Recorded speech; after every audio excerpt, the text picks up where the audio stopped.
Today we have to discuss about the topic is glandular odontogenic cyst in cyst and tumor.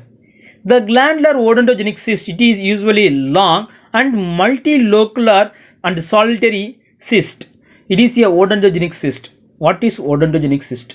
The odontogenic cyst is nothing but it is derived from the dental forming cells, that is Hardwick epithelial root sheath, dental lamina, reduced enamel epithelium, etc. In this case, it is derived from the dental lamina. It consisting of stratified squamous epithelium and numerous mucus secreting cells in the cystic lining.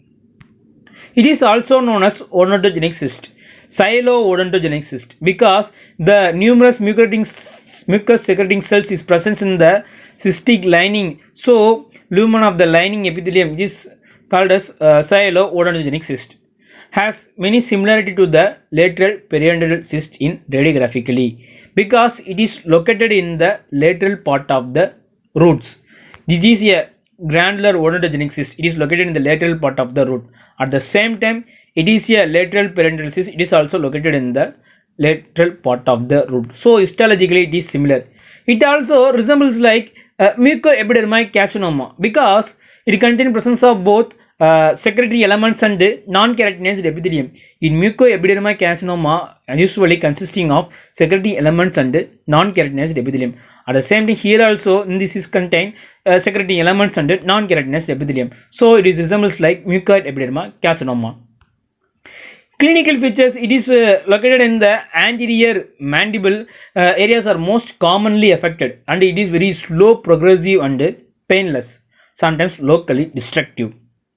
Radiographically, it is well defined multilocular tumor to multilocular patterns. Histologically, the lining epithelium is non-keratinized. Previously, we talked about the lining epithelium is non-keratinized, and the lining epithelium is containing mucus secreting cells. So, if the mucus secreting cells is like a microcyst and contain the mucus, it opens into the cystic lumen, so corrugated or papillary appearance will be seen. This is a corrugated or papillary appearance. This is like papillary appearance.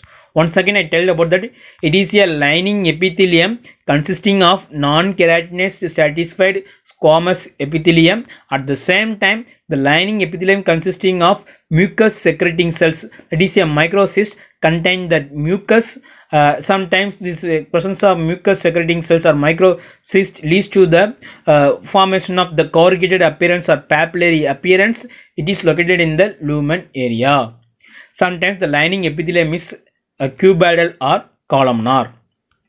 This is the pattern. This is the microcyst contain mucus and open into sometimes look like a corrugated appearances. Here will be seen this is a corrugated appearance and microcyst will be present, and the mucus secreting cells also present here.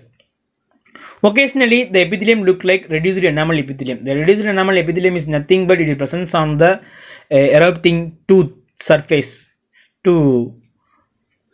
In treatment, there is a careful dissection in order to avoid recurrence, because it consisting of the microcyst, that microcyst leads to the formation of another tumor. So we have to, in order to prevent this manner, we have to careful dissection is needed. At the same time, the patient should visit the doctor periodically. Thank you.